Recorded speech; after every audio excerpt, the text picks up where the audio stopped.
Hey guys, how's it going? Hope you're doing well. My name is Crown, and today I'm going to read you some very interesting stories that I hope that you're gonna love. And now, without further ado, let's go!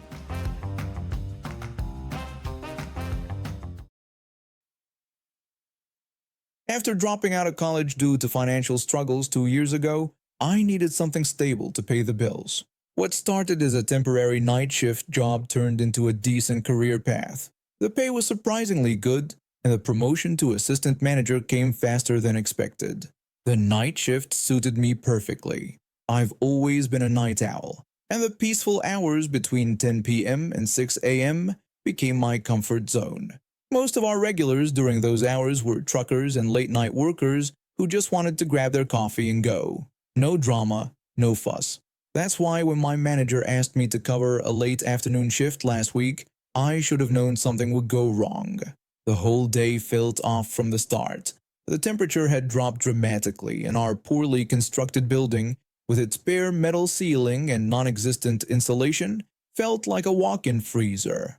I was wearing my thick black hoodie over the standard uniform, black pants and a bright polo with our store logo. The company gives us these tacky jackets with the store logo, but with 8 cashiers sharing them, nobody really wants to wear them, COVID or not. The afternoon was dragging along, and during a slow period, I took a brief break in the eating area. As soon as I saw a car pull up, I headed back behind the counter. That's when she walked in, this middle-aged woman with perfectly styled hair and an expression that screamed, "I want to speak to your manager." She approached the counter and asked where the cashier was with this condescending tone in her voice. When I told her she was looking at him, she immediately got defensive. She claimed she came there every morning and had never seen me before, pointing out that I wasn't even wearing the proper uniform. I could barely hold back a laugh considering I hadn't seen morning sunlight in months unless it was before going to bed. I tried to explain that it was just cold in the store and the heat wasn't working properly. To prove my point, I took off my hoodie to show her my uniform polo underneath. Instead of accepting this reasonable explanation, she pulled out her phone just as 2 other customers walked in behind her. She announced loudly that she thought I was stealing and that she was calling the police. She walked over to the sitting area, phone pressed to her ear, while dramatically pointing at me. The 2 customers behind her exchanged knowing looks and stepped forward. One of them told me not to worry about her and asked if I could ring them up. I started serving the other customers while she provided her dramatic police commentary from the sitting area, yelling into her phone that I was pocketing money from the register and pretending to work there while wearing a hoodie. The whole situation was so absurd that I almost forgot to be annoyed. Almost. When the police arrived, they quickly assessed the situation. I showed them my employee ID and explained that I was the assistant manager, but they insisted on speaking with my manager, citing protocol. When I mentioned having keys to the safe, they still wouldn't budge. They turned to Karen and asked if she was certain about her accusations. She insisted she was right because she came there every morning and had never seen me before. I had to explain that was because I worked night shifts and hadn't been awake before 2 p.m. in about a year. They had to shut down the store while waiting for my manager to arrive. For an entire hour, I had to stand there while Karen smugly sat in the eating area, convinced she'd caught a criminal mastermind. When my manager finally arrived, he was not amused. My manager quickly confirmed to the officers that I was indeed his assistant manager and had been working there for 2 years, praising me as one of the most reliable employees. Karen's face went through several shades of red as my manager continued, informing her that he had reviewed the security footage and would be pressing charges for filing a false police report and seeking compensation for the lost revenue during the closure. Karen tried to defend herself, stammering that she was just trying to help, but the police officer cut her off and told her to come with them to file a formal report about the incident. As they escorted her out, she kept looking back, probably expecting someone to jump to her defense. Instead, she got a watch as my manager handed me the keys and told me to reopen the store. The next day, I found out she'd been charged with filing a false police report and had to pay restitution for the store's lost business. Apparently, she tried to argue that she was just being vigilant, but the judge wasn't impressed. She has to drive an extra 20 minutes to get her morning coffee now, since we're the only gas station on her route to work. I still work the night shift, but now I keep a spare polo at the register. You never know when another vigilant citizen might show up. I'm a beach town local. I used to live in a two-story house just about 100 yards from the beach. The upstairs was rented to 4 college guys, while I had the bottom floor to myself. Having 5 people with cars and only 4 parking spots in the driveway meant we had to get creative sometimes. Since I worked regular hours, I usually parked in the paid spots with my resident pass, leaving the driveway for the upstairs guys. One summer morning, I was running late for work. It was around 8 a.m. and the driveway was empty since everyone had already left. As I was heading to my car, I watched the minivan pull right into our driveway. Out comes this family. Dad in his polo shirt and visor, Mom with that "I want to speak to your manager" energy, and 3 kids who immediately started climbing all over our fence and trees.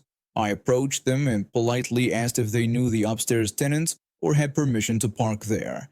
The mom dismissed my question entirely, saying it didn't matter because no one was parked there and her children, Billy, Bobby, and Brandy, needed to get to the beach. When I explained that 5 people lived in the house and needed the parking spaces, she skeptically questioned where my car was if I really lived there. I started to explain about my parking pass, but the dad cut me off mid-sentence, accusing me of lying and being upset that they'd figured out how to park for free. I tried reasoning with them, pointing out that I was wearing my work uniform and it was 8 a.m., but the dad wouldn't hear it. He declared they would park there regardless of what I wanted, claiming I was ruining their vacation and should just go away. When I mentioned the possibility of having their car towed, the dad got right in my face, almost nose to nose, and threatened me, claiming it wasn't my house and I was just a little jerk. Now, I'm not a small guy, 5'11" and 190 pounds, in good shape, but I decided to play it smart. I just wished them a nice day and walked away. I waited until they headed to the beach, which was only about a 5-minute walk. Then I went inside and called a tow company, specifically one from the other side of town. When I explained the situation to the tow company, they pointed out they were an hour away. I told them that wasn't my problem since I wouldn't be the one paying. They agreed to come in about an hour and a half. I called my boss, explained the situation, and took the day off. The tow truck came and took their van, and I settled in to wait for the show. Around 2 or 3 p.m., there was angry pounding on my door. I answered with a beer in hand and the biggest grin on my face. The parents were livid, demanding to know where their van was and how I got in there. I cheerfully handed them the card for the towing company and mentioned it would be a fun cab ride across town. I shut the door in their faces, but they kept pounding and yelling. When I reopened the door, the dad tried forcing his way in, threatening to beat me up and have me arrested. I told him to get out of my house and said calling the cops wouldn't change anything. 20 minutes of more yelling later, a police car showed up. Being a local, I knew most of the cops in town. The officer relayed that the couple was accusing me of stealing their van and breaking into the house. I explained the real situation, how they'd parked in my driveway, been confrontational, and I'd had them legally towed. I mentioned I'd even given them the towing company's card and offered my phone. The mom started screaming that I was lying and demanding my arrest. The dad made things worse by storming up behind the officer and threatening to have him fired. When the officer told him to back up so he could sort things out, the dad tried shoving past him to get into my house again. Bad move. The officer grabbed him and pressed him against the patrol car, declaring him to be trespassing. When the officer asked if I wanted to press charges, I didn't hesitate to say yes. They ended up having to take a very expensive cab ride across town to get their van, plus pay the towing fees. The dad got charged with trespassing and assaulting an officer. Their perfect beach vacation turned into a day at the police station and courthouse. The dad got probation and a fine. Guess they learned that free parking isn't always free. I moved into a university house with 3 other students this year. I already knew 2 of my housemates from previous classes, but we needed a 4th person since our original housemate had to drop out at the last minute. That's when we found our nightmare housemate. When we first met her, she seemed normal enough. She was a student like us, worked part-time and liked gaming. We agreed on basic house rules. No smoking inside quiet hours after midnight, and everyone pays their share of bills on time. Within the first month, she started showing her true colors. She'd smoke inside despite our agreement, leaving the whole house smelling like an ashtray. She'd game until 5 a.m., screaming at her laptop like she was being murdered. The walls were paper thin, so we could hear everything. One of my housemates tried talking to her about it politely, explaining that some of us had early classes and needed sleep. She just snapped back that since she was paying rent too, she could do whatever she wanted. The bills were another nightmare. She was always about to pay but never did. We ended up covering her share because we didn't want our utilities cut off. Between the three of us, we'd lent her over £1,000 for rent and bills. After 4 months of this, we called a house meeting. It went about as well as you'd expect. When I brought up the late payments and noise issues, she immediately denied there were any problems. My housemate pointed out that we could hear her gaming until 5 a.m. every night, but she just accused us of being sensitive. When I mentioned the money she owed us, she flat out denied owing us anything. The situation reached its breaking point one Saturday night. We planned to have some friends over for drinks and specifically asked if she'd be around. She said she'd be working late, so we went ahead with our plans. Surprise, surprise! She came home early and started causing problems. She kept coming downstairs to turn down our music, which wasn't even loud to begin with. Then she completely lost it. She grabbed my expensive speaker and threw it out the window. I went outside to retrieve my speaker, and she followed me. Right there, in full view of everyone, she took her keys and scratched the entire length of my car. Fortunately, a passing driver saw everything and had a dash cam. He pulled over and told me he'd caught everything on his dash cam, offering to email me the footage. I gratefully gave him my email address. The night got worse. When we returned from our night out, we discovered she'd stolen all our leftover alcohol, my speaker, my headphones, and my laptop. That's when I decided enough was enough. The driver had sent me the dash cam footage, showing clear evidence of her vandalizing my car. I confronted her while my housemates secretly recorded. When I asked about my missing belongings, she played dumb and claimed she didn't know anything about it. When I specifically mentioned my laptop, headphones, and speaker, she dismissed it as not her problem. She then tried to intimidate me by throwing punches. Despite being much taller than her, I didn't fight back, just protected my face while my housemates captured everything on video. I called the police and filed a report. They came with a warrant the next day. And guess what they found in her room? Everything she'd stolen. The headphones even paired automatically with my phone, proving they were mine. I took her to court with all the evidence, the dashcam footage of her keying my car, the videos of her assault, the stolen property, and witnesses. The judge ruled in my favor. I got £3,000 for the car damage, speaker, and unpaid rent, plus an additional £5,000 in damages. She didn't just lose the civil case. She got arrested for assaulting the police officers during the search, on top of charges for theft, assault, destruction of property, and battery. She ended up in prison. Now she still has to pay rent for her room, which we've turned into a home gym, and her parents are handling the monthly payments for all the damages. The total cost of everything she destroyed or stole was over £3,000. £1,000 for the car repairs, £250 for the speaker, £300 for the headphones, £1,600 for the laptop, plus all the stolen alcohol. At least I got my laptop and headphones back undamaged.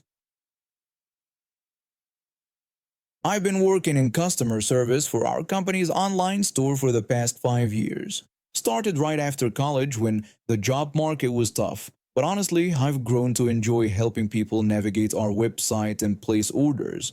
Most customers are pretty nice, and there's something satisfying about solving their problems. Plus, I've gotten really good at spotting issues before they become bigger headaches. The company has been growing like crazy lately, which means more orders and more customers needing help. We got this new policy where we're supposed to teach customers how to use the website instead of just doing everything for them. Makes sense. teach a person to fish and all that. Most people appreciate learning how to handle things themselves for next time.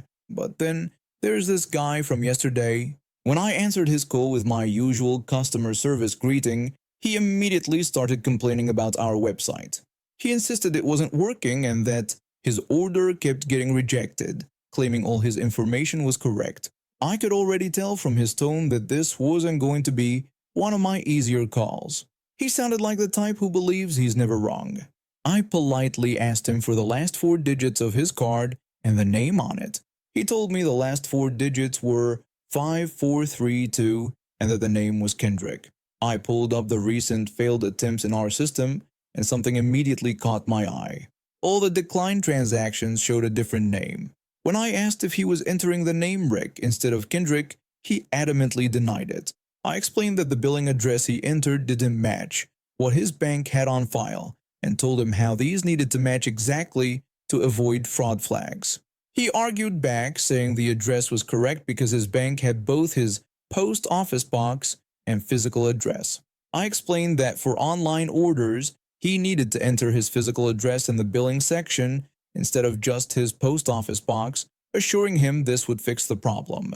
Instead of making this simple change, he asked if I could just do it for him. I felt my eye twitch. 5 seconds. It would take him 5 seconds to type in his actual address. I tried explaining that I wanted to prevent this issue from happening in future orders and offered to walk him through the update process.